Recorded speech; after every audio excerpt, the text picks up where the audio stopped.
저런 일을 하는데 최저임금을 받는다고? 그 돈 받...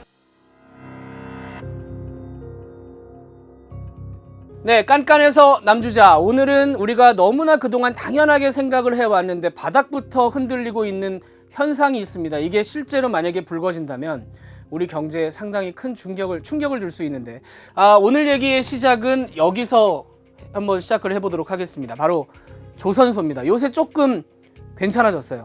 수주가 좀 많이 들어오고 일감이 늘면서 사람도 좀 많이 뽑는다, 이런 얘기가 나오고 있습니다. 그런데 이 조선소에서 최근에 몇 장의 사진이 나와서 약간 논란이 됐어요. 이 사진 한번 보시죠. 협력사 인력 모집을 모아봤습니다. 모아본 건데 부분 보면 직종이 뭐 용접 이런 게 많아요. 용접이라는 거 지금 바로 배워서 할 수가 없는 거예요. 보통 굉장히 숙련이 된, 오랫동안 해온 사람들이고 다양한 각종 장소에서 상당히 고난이도의 일을 해야 되는, 그리고 또 위험할 수 있는. 이 사진이 왜 논란 혹은 화제가 됐냐면 돈이에요. 이 일을 하는데 얼마를 주느냐. 9,620원 있고요. 10,000원입니다. 대부분. 최저임금을 주고 있어요. 이 일을 하는데 이게 논란이 된 거죠. 연봉이 세전 3,430만 원. 이걸 받은 사람은 44살 가장입니다. 44살 대한민국의 가장이 연봉 3,400만 원을 받고 과연 가족을 꾸릴 수 있느냐, 유지할 수 있느냐, 하소연을 저희한테 보내왔던 거예요. 최근에 또 이제 나아졌느냐, 그러면 이게 나아졌느냐, 이건 다른 분입니다. 2023년 6월 5년 차 조선소 직원입니다. 370이고요. 다 빼고 나면 330을 받았어요. 그러면 아까 그 사람보다는 그래도 좀 낫네 라고 생각하실 수 있죠.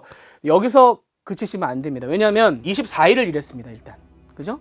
기본 시간은 200시간을 일을 했어요. 그런데 연장 근로를 61.5시간을 하고 추일 근로를 72시간을 했습니다. 그러니까 합하면 330시간, 주에 70시간 이상 일을 하고 이 돈을 받은 거예요. 역시 최저임금 수준인 겁니다. 연장 근로, 야근, 휴일 근무 하지 않고서는 이 정도 금액을 받을 수가 없는 게 현재 대한민국 조선업의 현실이라는 거죠. 이런 기사를 많이 보셨을 거예요. 조선업계가 이제 좀 한번 해보려고 그러는데 구인난이 심각하다, 발동동, 정부가 이런 걸 준다. 근데 이거는 모두 조선 회사 입장에서의 얘기입니다. 임금 차이가 좀 많이 컸죠. 한 150만 원 정도 차이 나니까 안 돌아가죠. 일하는 사람 입장에서는 방금 전에 제가 명세표 보여드렸습니다만은 그 돈 받고 가서 일하라고 하면 과연 일을 하겠느냐. 이분은 조선소를 나온 분이에요. 보니까 지금 육상에 가서, 자기가 육상에 가서 인재 용접을 하고 있는데 야근 안 하고 세후 500 받는다. 내가 거기를 왜 돌아가겠냐. 2번 다시 안 간다. 왜 이런 일이 벌어지고 있느냐. 90년대 말 2000년대 초반에 그때 일자리를 구하지 못한 많은 남성들이 조선소에 가서 돈을 벌 수 있다고 해서 유토피아를 꿈꾸면서 거기 들어갔던 거예요. 주 70시간 80시간 일을 하다 보니까 그 바깥에 뭐가 있는지에 대해서, 아까 보신 대로 500을 받을 수 있는 내 기술을 갖고 있지만 회사집 하다 보니까 내가 거길 빠져나와서 과연 그런 생활을 할 수 있느냐에 대한 생각을 할 여력이 없다라는 겁니다. 이 사람들은. 그래서 이게 어떤 상황인지를 한번 보여드릴게요. 거제시의 남성 연령대별 인구를 한번 보겠습니다.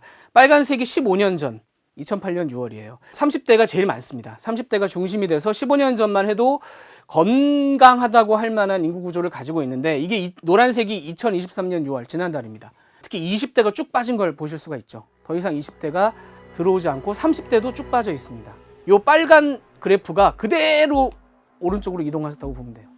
이때 30대였던 사람들이 그대로 나이를 먹고 지금 거제도에서 아까 그 돈을 받고 버티고 있다. 이 뒤는 어쩔 것이냐. 실제로 일을 해야 될, 일을 할 수 있는 세대가 과연 다시 들어와서 조선업 자체를 받쳐줄 수 있을 것이냐. 안 될 겁니다. 20, 30대가 이 빈 공간을 메꾸질 않을 거예요. 여기뿐이냐, 이런 문제가.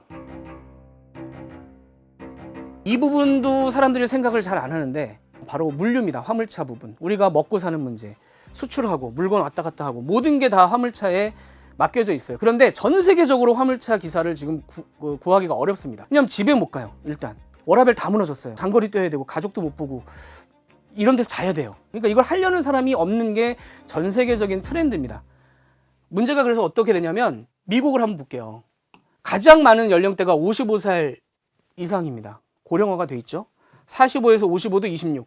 한 절반 이상은 45살 이상의 고령화가 돼 있고요. 34살에서 그 이하, 그러니까 25% 정도 됩니다. 그러니까 4분의 1 정도만 젊은 세대라고 부를 수 있는 상황이고 굉장히 고령화가 심해졌다는 걸 보실 수가 있죠. 우리는 어떨까요? 예, 우리는 과연 얼마나 이거보다 상태가 나을지 한번 보시죠. 우리나라는 30대 이하가 이게 작년 말 기준이에요. 합해서 5.4%입니다. 50대가 43.2%고요. 60대 이상도 27.3%입니다. 40대가 또 한 4분의 1을 차지하고 있고요. 그럼 생각을 해보죠. 10년만 지나도 이분들은 운전대를 놓을 겁니다.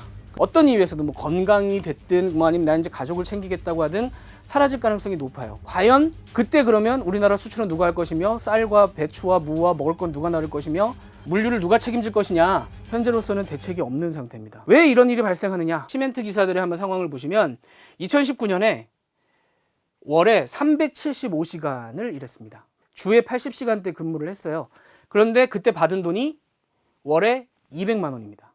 주 80시간 일하고 뭐 최저임금하고는 비교를 할 수도 없는 수준인 거죠. 안전운임제라고 제 작년 말부터 한참 논란이 됐던 건 관련해서 이제 안전운임제를 해가지고 상황이 바뀌었어요. 이제 70시간대로 들어왔습니다. 주 근무 시간은 70시간 들어왔고 2배까지 불어났어요. 자, 안전운임제가 그래서 이런 게 좀 과하다, 너무 많이 늘었다, 한꺼번에 좀 무리하다라고 주장해서 없애는 건 좋아요. 없애는 건 좋은데 새로 일하겠다는 사람이 유입되지 않는 문제를 어떻게 해결할 거냐는 얘기를 같이 해야 됩니다.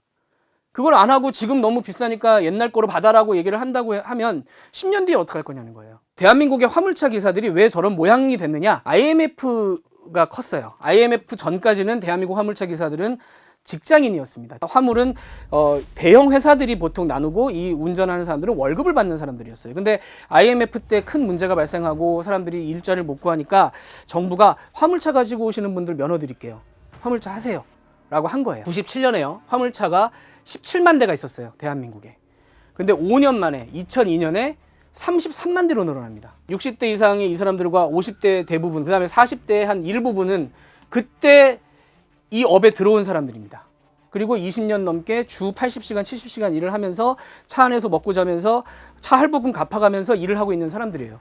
차 밖에 과연 무슨 세상이 있는 건지, 화물 운전칸에 갇혀 있다고 보시면 돼요. 그런데 지금까지는 이 사람들이 그런 상태였기 때문에 우리나라 물류를 버텨오고 우리가 그나마 싼 값에 각종 물건을 받아볼 수 있었다면 이 대부분의 사람들이 은퇴를 하는 10년 뒤에 이 30대, 20대가 채워주지 않는 이 공간을 그러면 어떻게 할 거냐? 누구도 얘기를 잘 하지를 않습니다.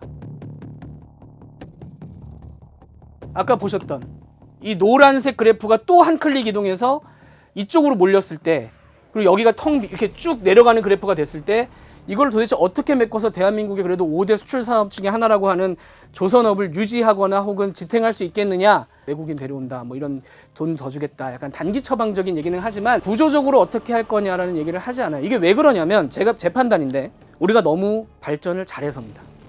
잘해왔어요. 그래서 그동안 해왔던 방식에 대해서, 방식 자체에 대해서는 문제 제기를 하지 않는 거예요. 잘해왔잖아. 그렇게 해서 잘 됐는데 왜? 그럼 만약에 시스템이 문제가 아니라면 잘못된 건 사람이겠죠? 왜 이런 힘든 일을 안 하려고 해? 우리 때는 했었어 라는 방식으로 돌아가게 되는 겁니다. 하면 된다 정신을 강조하는 정도의 논리로는 이 문제를 풀 수가 없다는 거죠. 과연 이 두 분야만 그럴 것이냐, 대한민국 사회에서. 곳곳에서 이런 일이 10년 안에 발생할 수가 있기 때문에 좀 우리가 심도 깊게 함께 사는 차원에서라도 고민을 해야 된다는 말씀을 드립니다. 그래야 우리 세대가 끝이 아니잖아요. 다음 세대, 다다음 세대도 있어야 되고 더 발전을 해야 되고 중진국의 함정을 뛰어넘어야 되고 이런 얘기를 많이 하지만 뭔가 완벽하게 탈바꿈을 하는 방식이 무엇이 있을 것인가에 대한 좀 더 사회적인 심도 깊은 고민이 필요하고요. 다음 편에는 뉴욕에서 찾아뵙도록 하겠습니다. 시청해주셔서 감사합니다.